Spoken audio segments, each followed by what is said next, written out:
Racun pun akhirnya ditukar. Dengan percaya diri, Fan Ling memakan racun dari Xiaoyan, dan Xiaoyan pun memakan racun dari Fan Ling. Di sini mereka harus bisa menahan rasa sakit dari racun tersebut. Efek dari racun itu sudah dirasakan oleh Xiaoyan.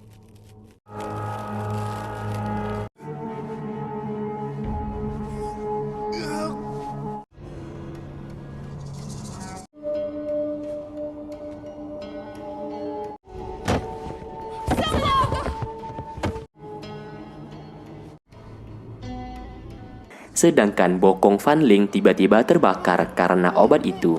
Di sana hanya satu pemenang, dan salah satu dari mereka bisa saja akan tewas.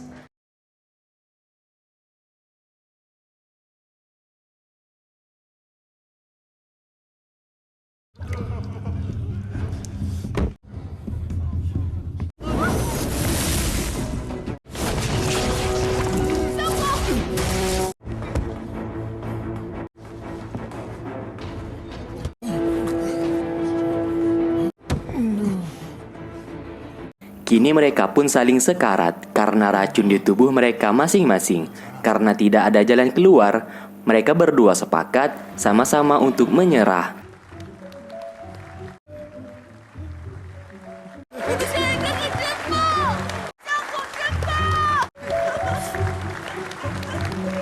Dan memberikan penawar racun itu.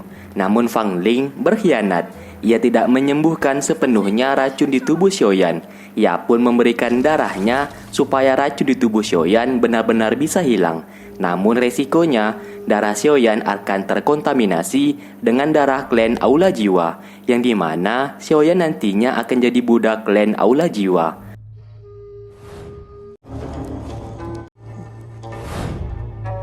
Untung saja Yixian memberikan darahnya, karena darah Yixian merupakan racun, dan racun itu bisa menyembuhkan racun di tubuh Xiaoyan.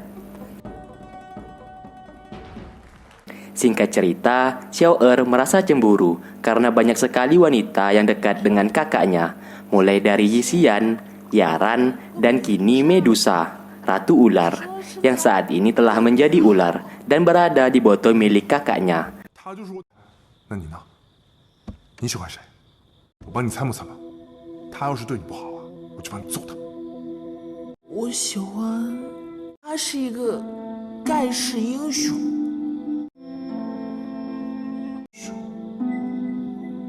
哪位盖世英雄？ Lalu ia dipanggil oleh putra raja. Di sini, putra raja mengatakan kalau di kekaisaran telah dimasuki klan Aula Jiwa. Dan putra raja mengatakan kalau ayahnya telah dirasuki oleh klan Aula Jiwa. Putra raja memberikan peta agar Xiaoyan dan Yaran bisa memasuki kerajaan lewat belakang untuk menyelamatkan ayahnya. Di saat malam, mereka berdua pun pergi dan mengikuti peta tersebut. Setibanya mereka di sana, mereka melihat pengawal kerajaan sedang bertemu dengan klan Aula Jiwa. Namun Xiaoyan dan Yaran ketahuan oleh mereka. Saling kejar pun terjadi, dan mereka pun saling bertarung. Terlihat para pengawal kerajaan seperti zombie, yang dimana darah mereka telah diracuni oleh darah klan Aula Jiwa. Mereka berdua pun segera pergi dari sana secepatnya. Di sisi lain, ternyata kepala sekolah telah diculik oleh temannya sendiri, yaitu Fama. Dan Fama ternyata telah bersekutu dengan klan Aula Jiwa, dan kepala sekolah rupanya telah difitnah dan dituduh berencana membunuh raja. Tidak hanya itu, Fama sendiri telah berhasil menghidupkan kembali ketua klan Nalan yang sudah meninggal dengan kekuatan dari klan Aula Jiwa. Tentu saja kepala sekolah merasa terkejut melihatnya. Namun ia tak bisa berbuat apa-apa karena dirinya sudah dilumpuhkan oleh Fama. 回去吧。魂殿的邪术，爹死的时候，我的脸。听说过傀儡术吗？把纳兰杰的尸体挖出来，傀儡就可以让他为我所用。 Xiaoyan lalu menceritakan semuanya kepada teman-temannya. Di sini ia akan mengajak Xiao dan Han untuk membantunya menyelamatkan raja yang saat ini telah dirasuki oleh klan Aula Jiwa. Singkat cerita, mereka berempat kembali memasuki kerajaan. Di sini, Yaran mengatakan kalau ia sudah pernah masuk ke sana semalam bersama Xiaoyan. Hal itulah yang membuat Xiao'er menjadi marah karena kakaknya tidak ada cerita dengannya. Terlihat, Xiao'er cemburu melihat Xiaoyan dekat dengan Yaran. 什么时候？昨天晚上，不是你一个人吗？我怕你们想多了，所以我才没说。是吗？装，继续装。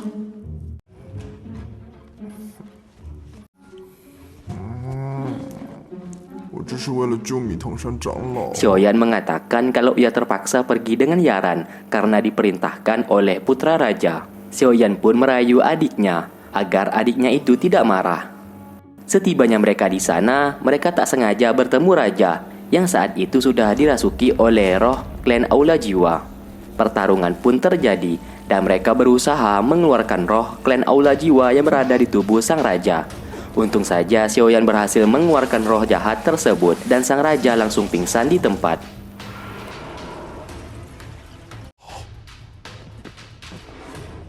Lalu putra raja menghampiri mereka dan melihat ayahnya sudah terkapar di sana. Tak lama kemudian, sang raja pun telah sadar. Ia sangat berterima kasih dengan mereka karena sudah menyelamatkannya. Sang raja saat ini sudah lemah. Ia tak mampu untuk memimpin kerajaan. Maka dari itu, ia pun memberikan tahta kerajaan kepada anaknya. 要是大会的子弟们抵抗魂殿，护国有功，朕会令茶清宫内魂殿的势力朕。 Lalu, Xiaoyan menemui guru tua sambil mengatakan di saat darah klan Aula Jiwa mengenai pedang itu, ia sesaat seperti memiliki kekuatan lebih. Guru tua mengatakan kalau pedang itu bereaksi terhadap darah dari klan Aula Jiwa dan akan semakin kuat. Ternyata di tubuh Xiaoyan sudah terkontaminasi dari darah klan Aula Jiwa. Bisa dikatakan dirinya saat ini sudah merupakan salah satu dari mereka. Faktanya, pedang itu ternyata tertulis sebuah jurus atau teknik yang dapat meningkatkan kekuatan dari klan Aula Jiwa. Maka dari itu, guru tua memaksa Xiaoyan untuk tak usah menggunakan pedang itu lagi. 为什么？朕不要再用了！这是一把邪物，你会杀人成性的。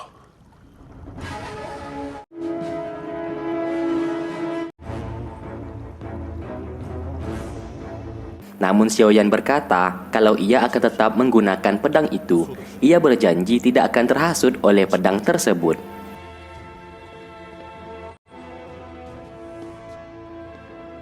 Di lain sisi, ketiga anak dari ketua klan Nalan masih mengkudeta posisi Yaran, yang saat ini menjabat menjadi ketua klan Nalan. Salah satu dari mereka merupakan ayahnya sendiri.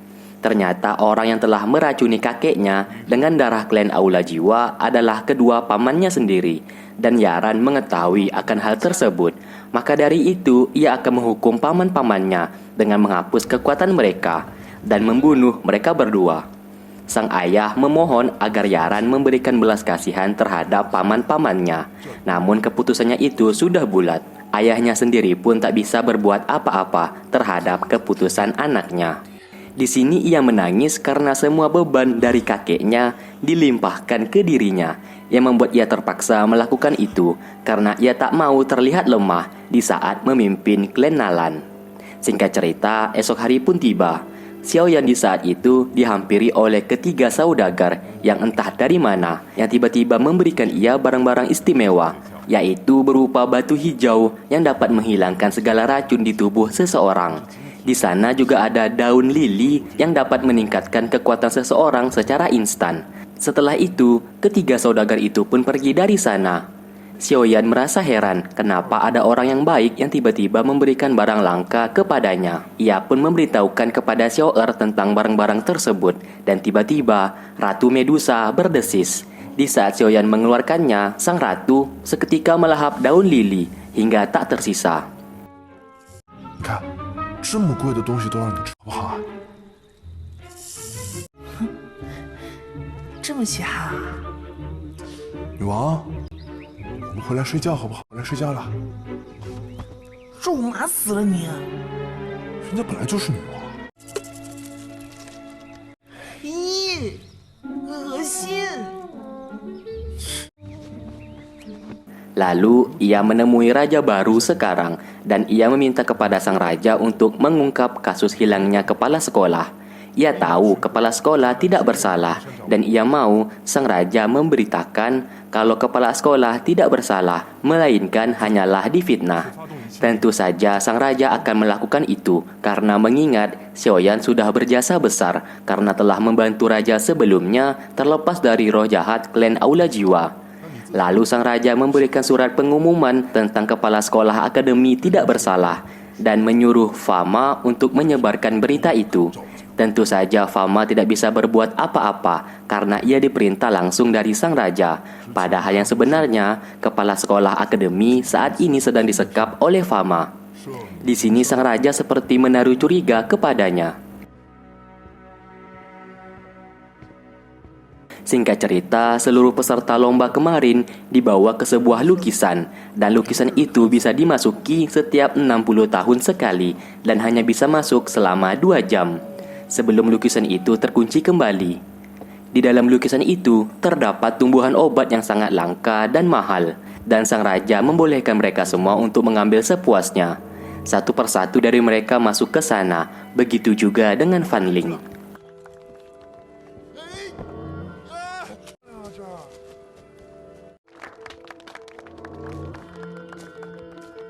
Di sana, mereka tak sengaja melihat sebuah goa yang berisikan tumbuhan dan batu kristal dengan harga yang sangat mahal. Dan batu kristal itu memiliki fungsi dan khasiat tersendiri. Mereka pun mulai mengambilnya. Tak lupa, Xiaoyan mengambil beberapa batu kristal dan ia berikan kepada guru tua. Di sini Xiaoyan dan Xiaoer melihat ada beberapa orang yang sudah meninggal karena tidak dapat keluar dari lukisan itu.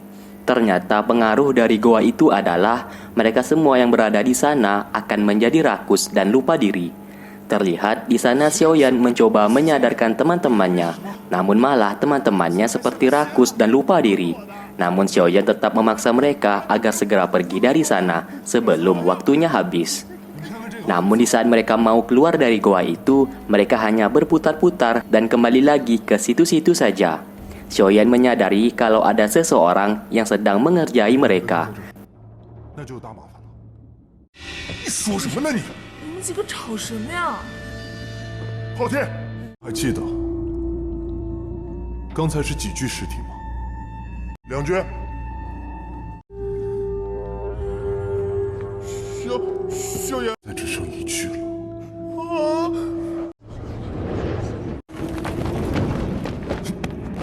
谁？为什么要装神弄鬼？ Ternyata itu adalah ulah orang yang sudah terjebak di sana selama 60 tahun dan orang itu ternyata masih hidup. Awalnya orang tua itu tidak mau memberikan jalan keluar, namun desakan dan ancaman dari Xiaoyan, akhirnya orang tua itu mau memberitahukan jalan keluarnya. Mereka pun berlari karena waktunya tersisa sedikit lagi dan akan segera habis. Para guru dan tetua juga khawatir terhadap mereka yang saat ini belum kunjung keluar. Begitu juga dengan sang raja. Di saat mereka hendak keluar dari sana, ternyata portal itu sudah dibakar oleh Fan Ling dan lukisan itu seketika terbakar.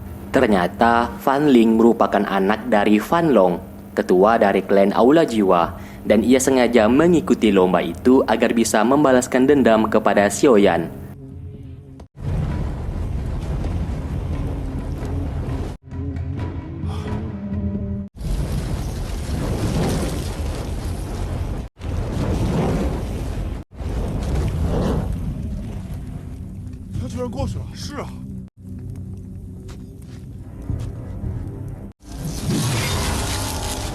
Pertarungan pun terjadi di antara mereka berdua.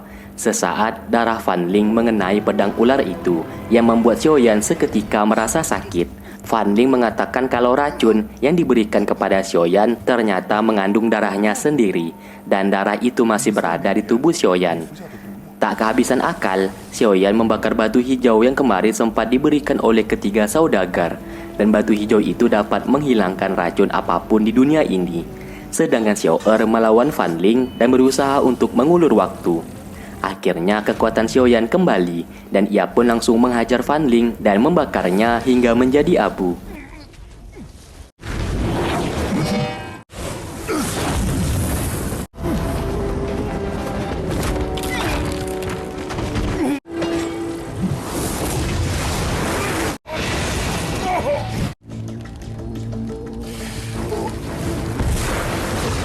Namun sayangnya portal itu hampir tertutup api dan ia pun berusaha menahan kayu besar di sana agar tidak menutupi portal.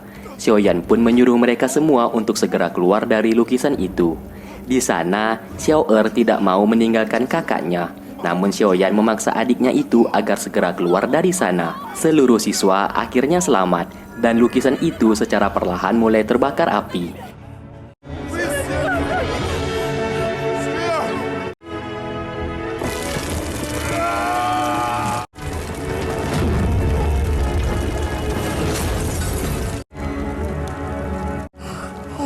Xiao Er menangis melihat kakaknya masih terjebak di sana.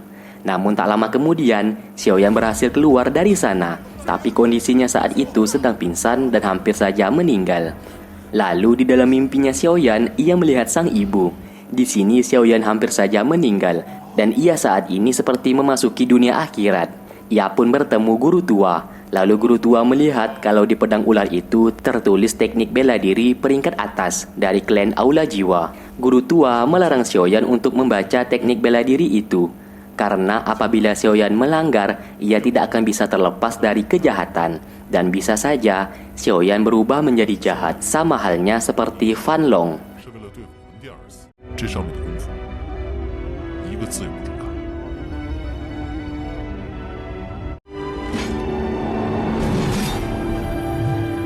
Dan part ke-7 pun selesai.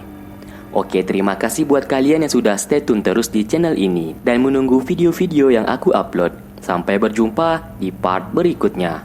Wassalamualaikum warahmatullahi wabarakatuh.